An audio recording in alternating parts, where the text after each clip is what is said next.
সা রে গা মা পা ধা নি সা, সা নি ধা পা মা গা রে সা। সকাল সকাল করে শুরু হয়ে গেছে ফাটা ঢোলের মতো বেসুরো গলায় গান। রোজ রোজ এই সুর শুনতে শুনতে কান একেবারে ঝালাপালা হয়ে গেল। কি গো গিন্নি, তুমি আমার গান শুনে বুঝি আর রান্নাঘরে থাকতে পারলে না? আমার তো বয়ে গেছে তোমার এই ফাটা ঢোলের আওয়াজ শুনতে আসার জন্য। আমি আসলাম তোমাকে চুপ করানোর জন্য। কি বলো গিন্নি, তুমি আমার সঙ্গীতকে অপমান করলে? তুমি জানো এলাকায় আমার কত নামডাক? হ্যাঁ তা তো জানি, তা না হলে আমি আবার তোমার গিন্নি হলাম কি করে শুনি? তাই এখন ভালোই ভালোই বলছি, তুমি তোমার গান গাওয়া বন্ধ করো, আমাকে একটু শান্তিতে কাজ করতে দাও। আচ্ছা, আমার গান গাওয়ার সাথে তোমার রান্নার কি সম্পর্ক বলো তো? আছে, সম্পর্ক আছে। তোমার এই বেসুরো গলা গান শুনলে আমার মেজাজ ঠিক থাকে না, মনে হয় তোমার এই যন্ত্রটাতে সব ভেঙে ফেলি। এ কি সর্বনেশে কথা! তুমি আমার এত সাধনার সঙ্গীত প্রেমকে নষ্ট করতে চাও? না, আমি আর তোমার সাথে থাকবো না এ বাড়িতে। বেশ তো, যাও না যাও, তোমার যেদিকে দু চোখ যায় চলে যাও, আমি তোমার মুখও দেখবো না, এই কথা দিলাম। রে গোপাল, আজ আমার নিজ দেহ ত্যাগ করিতে হইতেছে তোমাকে ভালোবেসে। আমি এর উত্তম প্রতিশোধ নেব। বুঝলে গিন্নি, এবার যেসব দৃশ্য আঁকছি না, এসব ছবি দেখে সবাই কেমন অবাক হয়ে যাবে। মানুষের অবাক হওয়া দিয়ে কি আর পেট চলবে শুনি? খালি খালি আজাইরা কাজ করো সারাদিন ঘরে বসে।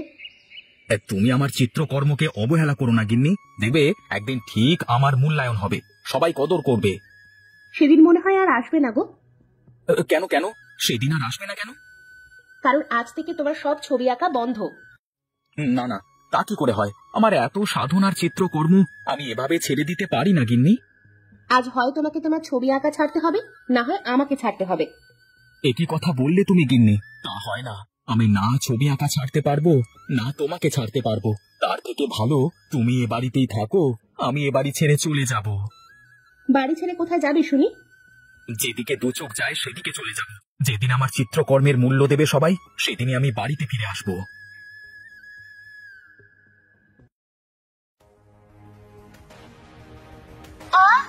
গো, কি সুখ মনে, পায়ের উপর পা দিয়ে কি দোলটাই না খাচ্ছে।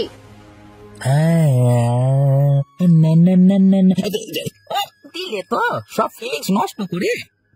বলি, নবাবের মতো সারাদিন ঘরে শুয়ে বসে থাকলে কি চলবে শুনি? বসে খেলে যে রাজার ভাড়াটা শূন্য হয়ে যায়, সে কথা বুঝি তোমাদের কেউ শেখায়নি? দেখো গিন্নি, আমাদের এত সহায় সম্পদ কে খাবে বলো দেখি? আমার বাবার সম্পদ আমরা খাই, আমাদের এই সম্পদ আমাদের ছেলে পুলে খাবে। কি আছে আর যে তোমার ছেলে পুলেটা খাবে? এখনো সময় আছে, কিছু একটা করো। বুঝেছি বুঝেছি, আজকে তোমার জন্য একটু বেশি করে ফুচকা আনতে হবে। হ্যাঁ, চিন্তা করো না, আমি ওবেলায় গঞ্জে গেলে নিয়ে আসবো। ওসব আলগা কথায় না চিড়ে ভিজবে না। তুমি আমার কথা মন দিয়ে শোনো, তোমার দুই বড় দাদা বাড়ি ছেড়ে চলে গেছে, জানো সে খবর? কি বলো গিন্নি, দাদারা কোথায় গেছে? তা তো আর আমি বলতে পারবো না, তবে তুমি বৌদিদের কাছে শুনলেই পাবে। ঠিক আছে, আমি আসছি তাহলে।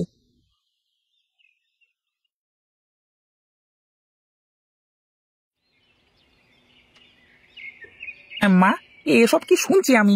দাদারা নাকি বাড়ি ছেড়ে চলে গেছে? আমিও তাই শুনছি রে বাবা। তোর দাদারা তো আমাকে কিছু বলে যায়নি, তোর বৌদিরা সবাই এসে বলেছে, তাই শুনলাম। কি করবো না বলেন তো? আপনার ছেলে সারাদিন বসে বসে ওই ভাঙা ঢোলের মতো গলায় চিল্লালে কত সময় ভালো লাগে বলেন তো? কি বলো বৌদি, দাদা কত সুন্দর গান করে। তুমি জানো দাদার গান শুনবার জন্য কত লোকের ভিড় জমে? হ্যাঁ তাই তো দেখি, রোজ রোজ কত লোক গান শোনে, কত টাকা পয়সা ইনকাম করে।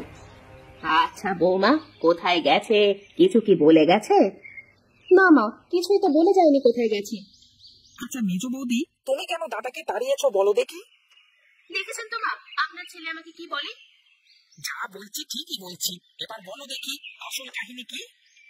আমি শুধু এইসব ছবি আঁকা বন্ধ করে একটু কাজ কামে মন দিতে বলেছি, তাতেই তার সম্মানে লেগেছে। লাগবে না, তুমি আমার দাদার মতো এত বড় চিত্রকর্মকার আর কোথাও পাবে বলো? বেশি কথা বললে তোমাকেও এই বাড়ি ছেড়ে চলে যেতে হবে কিন্তু। দেখেছো মা, তোমার বউয়েদের সাহস কত দেখেছো? তোমার সামনে আমাকে বাড়ি ছাড়বার কথা বলে। সবই তো শুনলাম, এখন তাহলে কি করা যায়? কি আর করা যাবে, আমি আজই গিয়ে দাদাদের খুঁজে আনবো, তোমরা কোনো চিন্তা করো না। কি গো বৌমা, কিছু বলবে নাকি তোমরা? হ্যাঁ মা, আমরা একটা কথা বলতে চাই আপনাকে। বেশ তো, বলে ফেলো দেখি। মা, আমরা বাড়ির সামনে একটা হোটেল দিতে চাই। আপনার ছেলেরা কবে ফিরবে তার তো কোনো ঠিক নেই, তাই আমরা 3 বউ মিলে ব্যবসাটা শুরু করতে চাচ্ছি। এ বাড়ির বউ হয়ে তোমরা এসব করবে? মা, কাজই তো করছি, চুরি তো আর করছি না। হ্যাঁ মা, আর তাছাড়া আপনার ছোট ছেলে তো আমাদের সাথেই থাকছে, পরে দাদারা চলে আসলে 3 ভাই মিলে চালাবে। আমার কথা কি হচ্ছিল? আমরা একটা হোটেল দেব, সেখানে তোমাকে কাজ করে দিতে হবে, মানে আমাদের সাথে থাকতে হবে, তাই বলছিলাম। মা, আমার দ্বারা ওসব হবে না, তুমি তোমার বৌমাদের বলে দাও, আমি গেলাম। শোনো বৌমা, তোমরা যে আমার ছেলেদের ভালো করার জন্য এসব করছো তা আমি জানি। তোমাদের এই চেষ্টা দেখে আমি সত্যি খুব খুশি। মা, আপনি তো সবই জানেন, বসে খেলেই রাজার ভাড়ারও ফুরিয়ে যায়। ঠিক আছে বৌমা, তোমরা তোমাদের কাজ শুরু করো, আর কিছু দরকার হলে আমাকে বলো। ঠিক আছে মা, এখন তাহলে আমরা যাই, অনেক কাজ করতে হবে।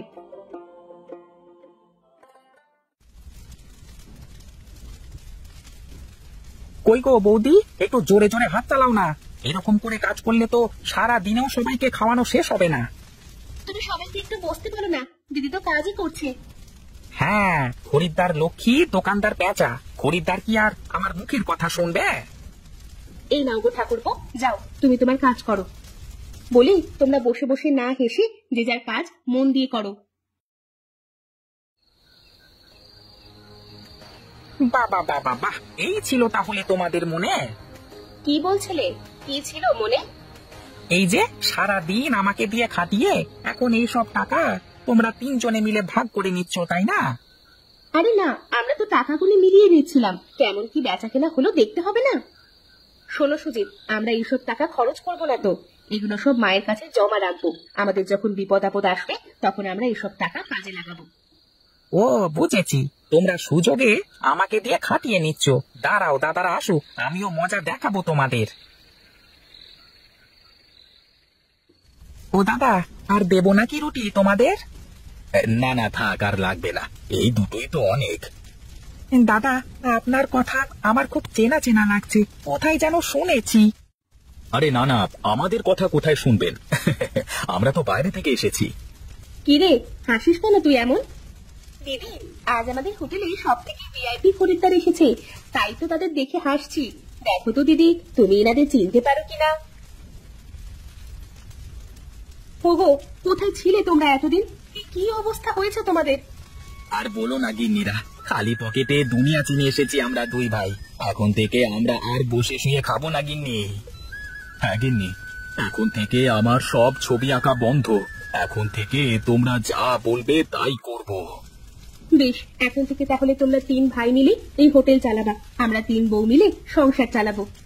দিদি, এখানে কি দাঁড়িয়ে থাকবে নাকি দাদাদের বাড়ির ভিতরে নিয়ে যাবে? হ্যাঁ হ্যাঁ, তাই তো।